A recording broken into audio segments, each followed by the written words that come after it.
The story of Jason Miller begins not in a grand city office or a lavish home, but in the quiet hum of a small-town boy's heart. At just 22, Jason had left behind his little town of Willow Creek, a place where everyone knew each other's names, to chase survival in the vast city of New York. His parents were farmers, living simple lives, and though Jason carried no riches, he carried something far more valuable: humility, and a heart that believed in kindness. By day, he worked as a waiter at a bustling restaurant tucked between neon-lit buildings and busy streets. He wasn't the kind of waiter people remembered for his speed or his sharpness, but for something much rarer: the warmth in his smile, the gentleness in his tone, and the way he made even the loneliest customer feel seen. Yet, behind that smile lived a boy who walked home to a tiny rented room, counting coins to make ends meet. And still, every night, Jason whispered a quiet prayer, that he could give more than he received.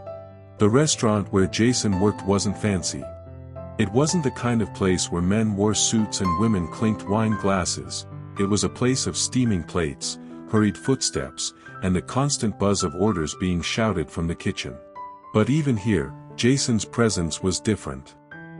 While others saw customers, Jason saw people carrying stories in their tired faces, their restless eyes, their trembling hands.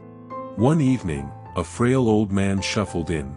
His clothes were worn out, his shoes nearly falling apart, and his eyes carried the weight of years of loneliness. He sat in the corner, as if afraid of taking up too much space. The other waiters avoided him, whispering that he wouldn't pay. But Jason walked over with the same smile he gave to everyone. He didn't see a man who couldn't afford a meal, he saw a soul who needed warmth. Jason quietly brought him a bowl of hot soup, placing it on the table without a word about money. The old man's hands trembled as he held the spoon, his eyes welling with tears. "Thank you, son," he whispered, his voice cracked like old wood. Jason only nodded, pretending it was nothing, and went back to work. But deep inside, that simple exchange became a memory the old man would carry home like treasure. Days turned into weeks, and Jason's small acts of kindness became invisible threads that tied him to strangers' hearts.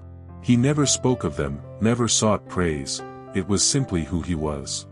One rainy evening, when thunder rattled the windows of the restaurant and umbrellas dripped water on the floor, a young boy came in with his mother. The boy was no older than 7, with curious eyes that seemed too big for his tiny face. The mother looked exhausted, her hair damp, her clothes plain, her eyes heavy with fatigue.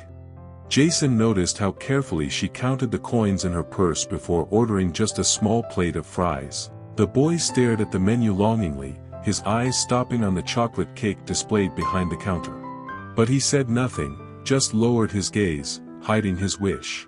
Jason's heart stirred. He remembered being that boy once, wanting something small but knowing the family couldn't afford it. So, when the fries were served, Jason slipped away to the kitchen and quietly placed a slice of chocolate cake on a plate. He carried it over, setting it in front of the boy with a wink. The child's eyes widened, lighting up brighter than the storm outside. His mother gasped, whispering, "We didn't order this," but Jason simply smiled and said, "On the house." The boy's laughter, pure and unrestrained, filled the restaurant, warming everyone who heard it. For Jason, it wasn't just a slice of cake, it was a piece of childhood given back to a child who almost went without. Jason's shift ended late that night. The rain had stopped, leaving the streets glistening under the glow of street lamps. He walked home in his light gray hoodie and worn-out sneakers, his apron tucked into his bag. The city around him was still alive, taxis honked, neon signs flickered, and strangers hurried past with their own worries. Jason had only a few dollars in his pocket, just enough to cover rent for the week. Yet, when he saw someone in need, his own hunger and tiredness seemed to vanish. At the corner of the street, beneath a flickering lamp, he noticed a homeless man sitting on the cold pavement. His blanket was thin, barely covering his frail frame. People passed by without a glance, their shoes splashing through puddles, their umbrellas shielding them from more than just the rain. Jason stopped. He hesitated for a moment, he had so little himself. But humility whispered in his heart, if you can help, even a little, then do it. Jason walked over, removing his hoodie and gently draping it over the man's shoulders. The old man looked up, startled, his eyes wide with disbelief. Why would you give me this?" he stammered. Jason only smiled softly and said, "Because you look like you need it more than I do." Then, without waiting for thanks, Jason walked away, shivering slightly in the cold night air. He didn't know it then, but someone had been watching, someone who would remember this moment far longer than Jason ever imagined. The next morning, Jason returned to the restaurant as if nothing had happened the night before. He tied his apron, fixed his messy hair, and greeted customers with the same warmth he always carried. For Jason, kindness wasn't a performance, it was a way of life. He never realized how much people noticed, or how deeply his actions touched them. That afternoon, a well-dressed man entered the restaurant. He wore a tailored navy suit, polished shoes, and carried himself with quiet authority. Unlike most customers, he wasn't focused on the menu. His eyes followed Jason, how he served food, how he knelt slightly to speak kindly to an elderly woman, how he bent down to pick up a fork a child had dropped, and how he smiled at every single customer as if they mattered. The man's gaze lingered with recognition. Because the night before, he had been there, across the street, inside his car, watching Jason give away his only hoodie to a homeless man. Most people would have walked past, but Jason had stopped. And now, the man sat in silence, observing the same humility in Jason's every move. After finishing his meal, he quietly asked the manager, that young waiter, "What's his name?" The manager replied, "Jason Miller." The man only nodded, a small smile tugging at his lips, as if he had just discovered something precious. Jason was wiping down a table when the well-dressed man stood up to leave. Instead of heading straight for the door, he walked toward Jason. The young waiter looked up, surprised, adjusting his black vest nervously. "Yes, sir. Did you need anything else?" Jason asked politely, his blue eyes calm and genuine. The man smiled faintly. "I don't need anything, son. But I think you do." Jason blinked, confused. The man extended his hand. "My name is Richard Hale. I run one of the largest hospitality companies in this city. And last night, I saw what you did." Jason froze, his heart skipping a beat. He remembered the homeless man, the hoodie, the cold air biting at his skin as he walked home. He had never thought anyone was watching. Richard's voice softened.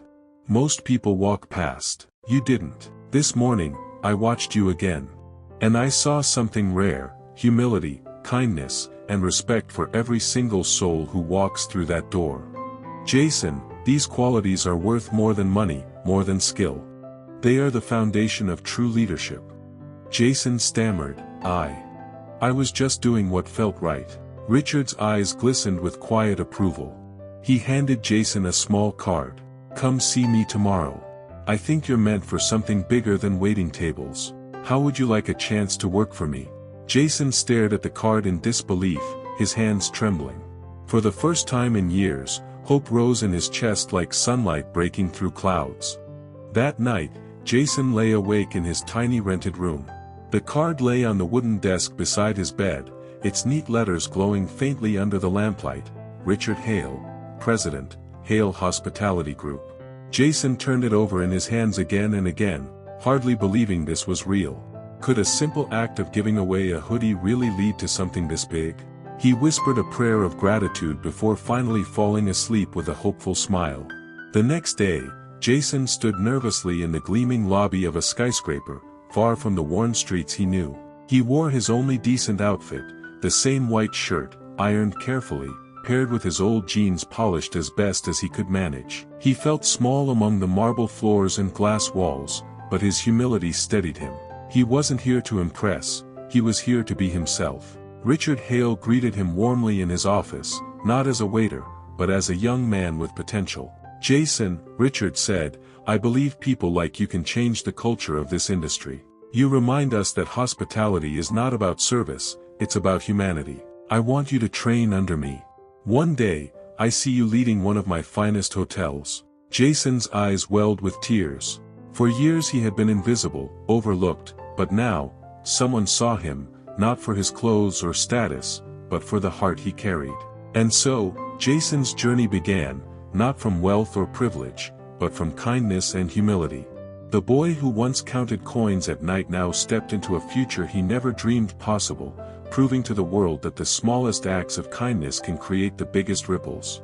Months passed, and Jason's life began to bloom in ways he never thought possible. He trained under Richard Hale, learning not just about hotels and management, but about leadership built on humility.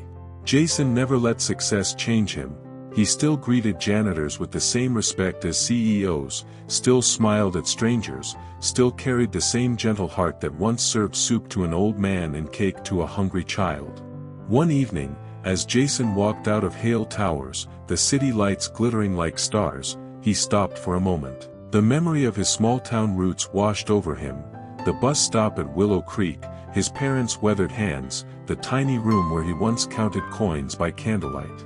And he realized something: none of this would have happened if he hadn't chosen kindness when no one was watching. Life doesn't always reward wealth, strength, or ambition. But kindness has a way of echoing back, finding its way to the giver in the most unexpected ways. Jason's story is proof that even the smallest act, a smile, a slice of cake, a warm hoodie, can ripple through the world and return as a wave that lifts us higher. So the next time you have a choice, choose kindness. You never know whose life you may change, including your own.